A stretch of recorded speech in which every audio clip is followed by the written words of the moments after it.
Assalamualaikum warahmatullahi wabarakatuh. Kami dari Universitas Islam Syekh Yusuf Tangerang, Fakultas Ekonomi dan Bisnis, Prodi Manajemen, kelas 1A, kelompok 8, yang terdiri dari saya Sarina Lurita, saya Siti Nur Anissa, saya Adelia. Kami di sini akan menjelaskan bab 8 yang berbunyi bagaimana hierarki manajerial dilaksanakan dalam organisasi bisnis. Tujuan pembelajarannya yaitu 1. Mendefinisikan manajemen dan 3 jenis keahlian yang diperlukan bagi kesuksesan manajerial. 2. Menjelaskan peran visi dan standar etika dalam kesuksesan bisnis. 3. Meringkas manfaat-manfaat utama dari melakukan perencanaan dan membedakan antara perencanaan strategis, perencanaan taktis, serta perencanaan operasional. 4. Mendeskripsikan proses perencanaan strategis. 5. Membandingkan 2 jenis keputusan utama dalam bisnis yang besar dan menentukan langkah-langkah dalam proses pengambilan keputusan. 6.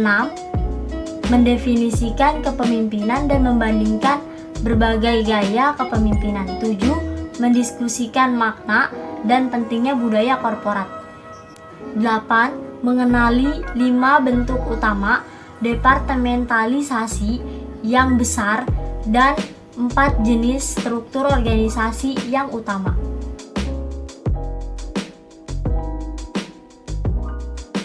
Apakah manajemen itu? Manajemen adalah proses dalam mencapai target-target organisasional dengan memanfaatkan sumber daya manusia dan sumber daya lainnya.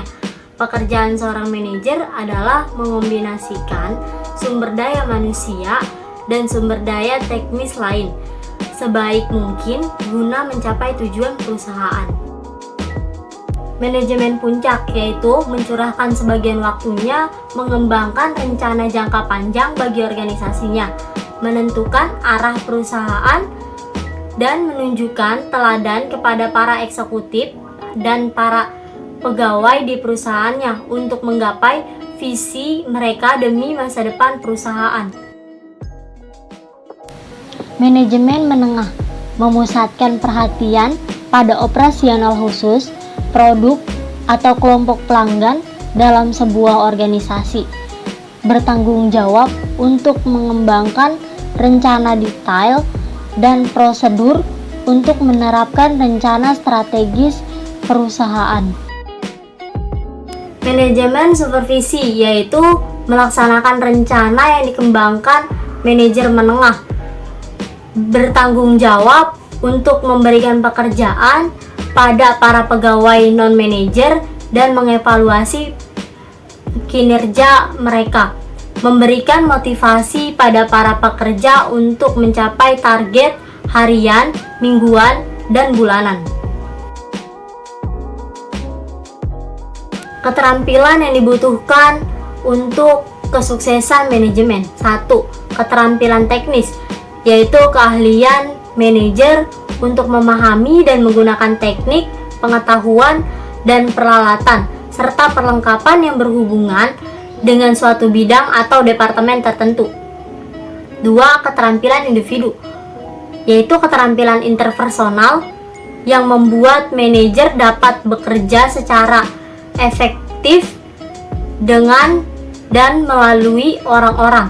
3. Keterampilan konseptual, menentukan kemampuan manajer untuk melihat perusahaan sebagai satu kesatuan dan memahami bagaimana setiap bagian dari perusahaan saling berinteraksi. Pekerjaan manajer. 1. Perencanaan, proses mengantisipasi peristiwa dan kondisi pada masa datang serta menentukan serangkaian tindakan untuk mencapai target-target perusahaan. 2. Pengorganisasian, membaurkan sumber daya manusia dan sumber daya materi lainnya melalui struktur, tugas, dan wewenang yang formal. 3. Pengarahan, mengarahkan atau membimbing dan memotivasi pegawai untuk mencapai target-target perusahaan. 4. Pengontrolan, mengevaluasi kinerja perusahaan untuk melihat apakah perusahaan telah mencapai target-targetnya. 4 langkah dasar dalam pengontrolan. 1. Membuat standar kerja. 2. Mengawasi kinerja di lapangan. 3. Membandingkan kinerja aktual dengan standar yang ditetapkan. 4. Melakukan pembetulan jika kinerja di lapangan belum memenuhi standar. Menentukan visi dan standar etika perusahaan. Visi adalah persepsi terhadap apa yang dibutuhkan pasar dan metode yang dapat digunakan perusahaan untuk memenuhi kebutuhan tersebut. Visi dalam sebuah perusahaan harus terfokus, namun jika cukup fleksibel untuk beradaptasi pada perubahan-perubahan di dalam lingkungan bisnis. Kesuksesan jangka panjang suatu perusahaan adalah standar etika yang dibuat oleh eksekutif puncak. Menentukan standar etika yang tinggi bukan berarti mengekang para karyawan agar tidak melakukan kesalahan, tetapi mendorong, memotivasi, menginspirasi mereka untuk meraih tujuan yang mereka pikir tidak mungkin bisa diraih. Pentingnya perencanaan. Jenis-jenis perencanaan. Rencana ini harus sesuai dengan kerangka perencanaan perusahaan secara keseluruhan dan membantu meraih tujuan serta mencapai misinya. 1. Perencanaan strategis atau strategic planning adalah proses menentukan tujuan utama suatu organisasi, kemudian bertindak mengalokasikan sumber daya untuk mencapai tujuan-tujuan tertentu. 2. Perencanaan taktis adalah proses melibatkan implementasi aktivitas yang disebutkan dalam rencana strategis. 3. Perencanaan operasional adalah menciptakan standar terperinci yang menjadi pedoman pelaksanaan rencana taktis. 4. Perencanaan tak terduga atau contingency planning atau perencanaan kontingensi yang membuat perusahaan dapat memulai lagi operasional secepat dan semulus mungkin setelah krisis terjadi, sembari berkomunikasi secara terbuka dengan publik mengenai apa yang terjadi. Jenis perencanaan utama strategis tingkat manajemen puncak. Contoh, target perusahaan, strategis mendasar, rencana jangka panjang. Jenis perencanaan utama taktis tingkat manajemen menengah. Contoh, rencana triwulan dan semitahuan, kebijakan dan prosedur departemen. Jenis perencanaan utama operasional tingkat manajemen supervisi. Contoh, rencana harian dan mingguan, peraturan dan prosedur untuk setiap departemen. Jenis perencanaan utama tak terduga tingkat manajemen, utamanya manajemen puncak untuk setiap tingkatan berkontribusi. Contoh, rencana terus-menerus untuk melakukan tindakan dan komunikasi dalam keadaan darurat. Proses perencanaan strategi. Perencanaan strategis adalah hal yang menentukan kesuksesan atau kegagalan suatu perusahaan.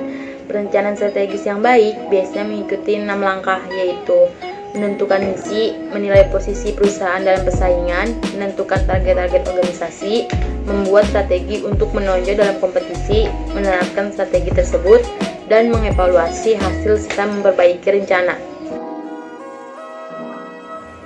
Langkah-langkah dalam perencanaan strategis. Menentukan misi organisasi.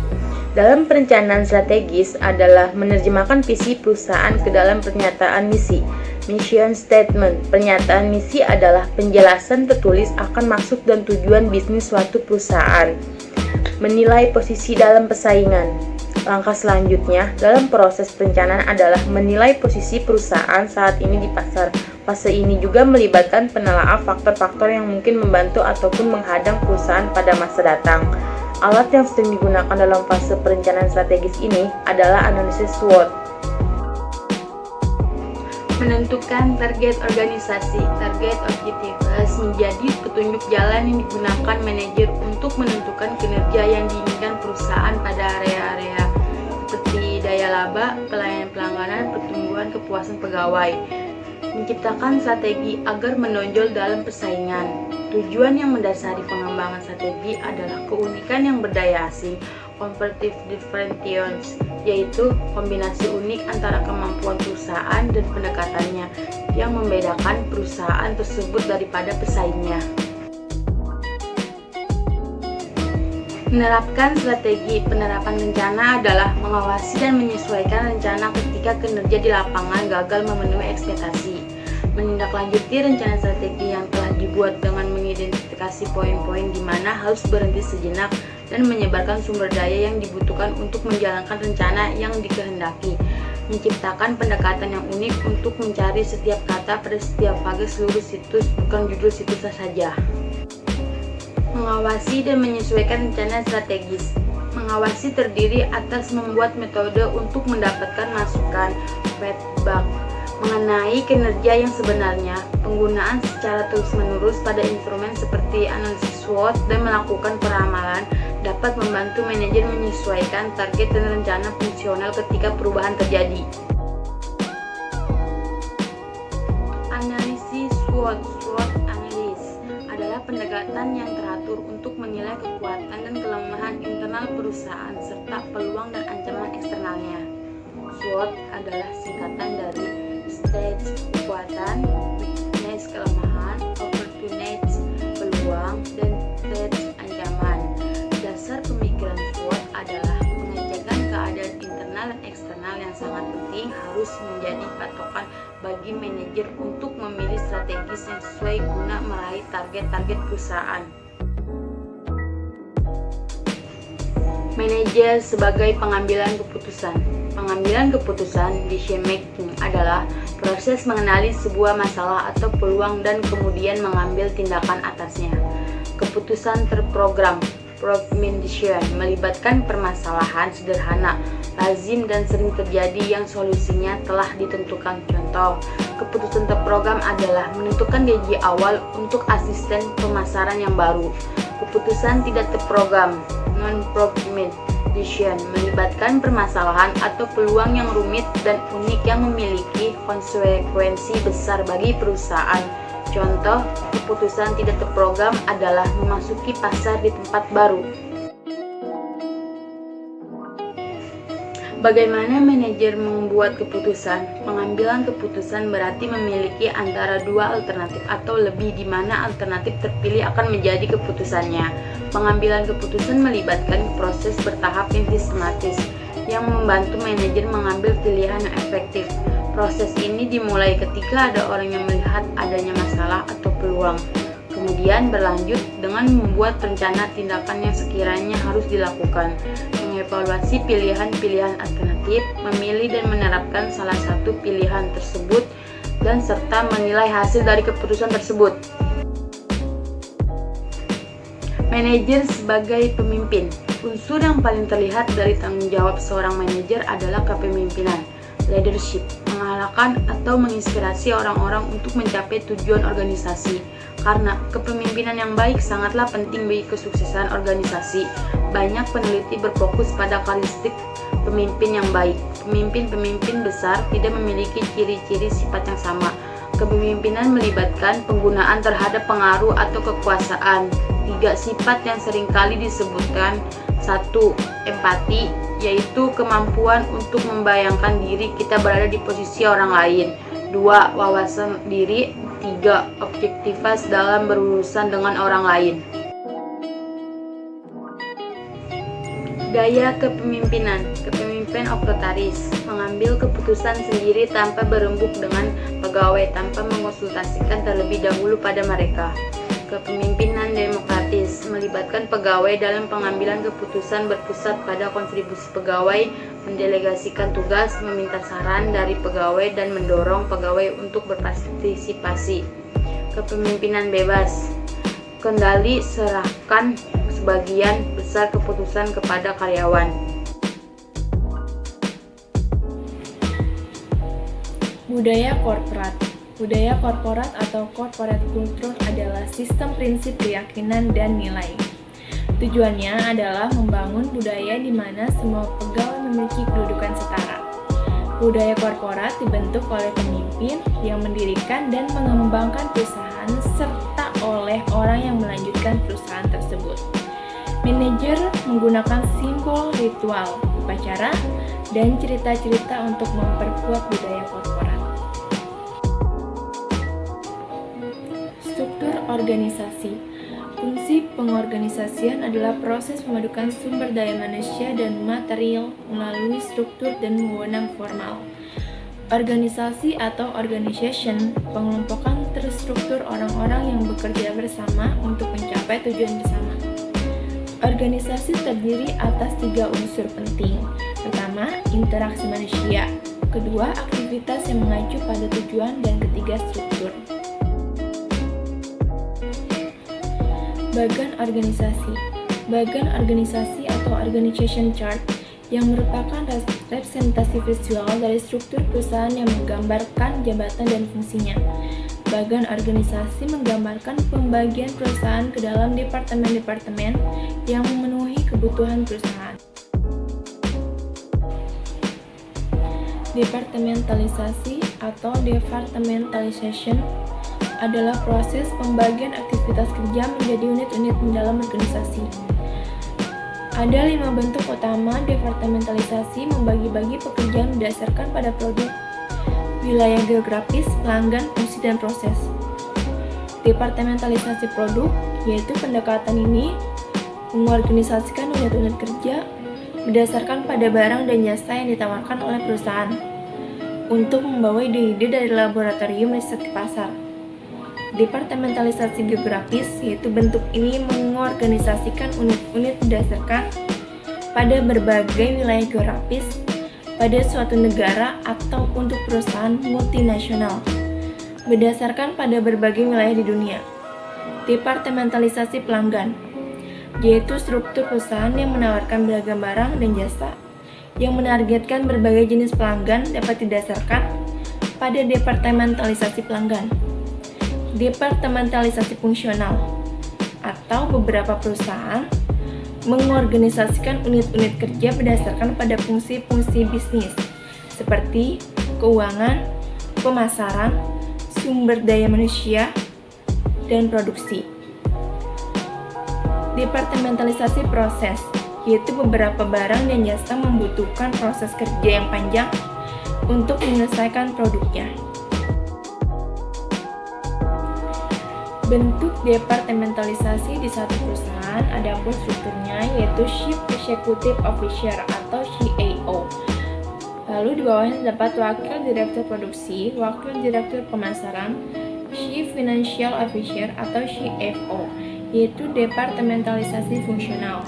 Lalu di bawahnya terdapat Manajer Penjualan Domestik, Manajer Penjualan Internasional, yaitu departementalisasi geografis. Lalu di bawahnya lagi terdapat Manajer Penjualan Sektor Bisnis, Manajer Penjualan Sektor Pelanggan, yaitu departementalisasi pelanggan. Mendelegasikan tugas kerja. Delegasi atau delegation adalah tindakan menugaskan berbagai aktivitas kepada pegawai. Para manajer mendelegasikan pekerjaan agar mereka memiliki waktu bebas untuk melakukan perencanaan dan pengambilan keputusan. Para bawahan yang diberi tugas oleh manajer menerima tanggung jawab atau kewajiban mengerjakan tanggung jawab tersebut. Pendelegasian tanggung jawab dan kewenangan menjadikan para pegawai bertanggung jawab atau accountable kepada supervisor. Akuntabilitas berarti bahwa pegawai bertanggung jawab atas hasil secara mereka melaksanakan tugas. Mereka harus menerima konsekuensi dari tindakan-tindakan mereka. Jenis struktur organisasi. Organisasi lini atau line organization yang merupakan struktur organisasi organisasi paling tua dan paling sederhana, menetapkan alur kewenangan dari CEO kepada bawahan. Organisasi lini mendefinisikan rantai perintah atau chain of command yang sederhana dan jelas. Organisasi lini memiliki kelemahan yang mencolok. Masing-masing manajer harus memikul tanggung jawab penuh atas sejumlah aktivitas dan kemungkinan tidak bisa menjadi ahli pada semua aktivitas tersebut. Organisasi lini dan staf menggabungkan alur tanggung jawab langsung pada organisasi lini dengan departemen-departemen staf yang mendukung departemen-departemen lini. Adapun struktur organisasi lini dan staf, yaitu manajer pabrik, lalu di bawahnya ada akuntansi, engineering atau teknik, sumber daya manusia, lalu di bawahnya terdapat manajer produksi, di bawahnya lagi terdapat supervisor. Organisasi komite adalah struktur yang mengarahkan kewenangan dan tanggung jawab secara bersama di tangan sekelompok individu, bukan seorang manajer. Contoh struktur komite diterapkan di berbagai perusahaan pada era tertentu. Komite juga bekerja dalam beberapa bidang, seperti pengembangan produk baru, cenderung lambat bertindak dan konservatif, serta mereka kerap mengambil keputusan dengan mengompromikan kepentingan-kepentingan yang berseberangan ketimbang memilih alternatif terbaik. Organisasi matriks, beberapa organisasi menggunakan desain matriks atau manajemen produk untuk mengambil kekuatan dan mengatasi kelemahan struktur organisasional lain. Struktur metrik atau metrik struktur menghubungkan para pegawai dari berbagai bagian perusahaan untuk bekerja sama dalam proyek-proyek spesifik. Keuntungannya, fleksibilitasnya dalam beradaptasi dengan cepat terhadap perubahan pesat yang terjadi di dalam lingkungan dan kemampuannya untuk memfokuskan sumber daya untuk masalah atau produk besar, memberikan ruang kreativitas dan inisiatif bagi para pegawai, yang memberi mereka peluang yang tidak diberikan oleh tugas-tugas fungsional mereka. Kerugiannya, mengintegrasikan keahlian para spesialis dari banyak departemen ke dalam satu tim yang terkoordinasi. Para pegawai dapat dibingungkan dan dibuat frustasi karena harus melapor kepada dua atasan. Adapun struktur organisasi metrik, yaitu manajer umum, lalu di bawahnya terdapat manajer riset dan pengembangan, manajer kendali kualitas, direktur pembelian, direktur produksi.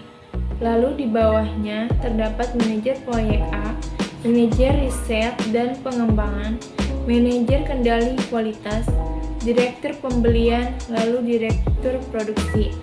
Lalu di bawahnya lagi terdapat manajer proyek B, manajer riset dan pengembangan, manajer kendali kualitas, direktur pembelian, direktur produksi. Lalu di bawahnya lagi terdapat manajer proyek C, manajer riset dan pengembangan, manajer kendali kualitas, direktur pembelian, direktur produksi. Baiklah, cukup sekian presentasi dari kelompok kami. Kurang lebihnya mohon maaf. Wassalamualaikum warahmatullahi wabarakatuh.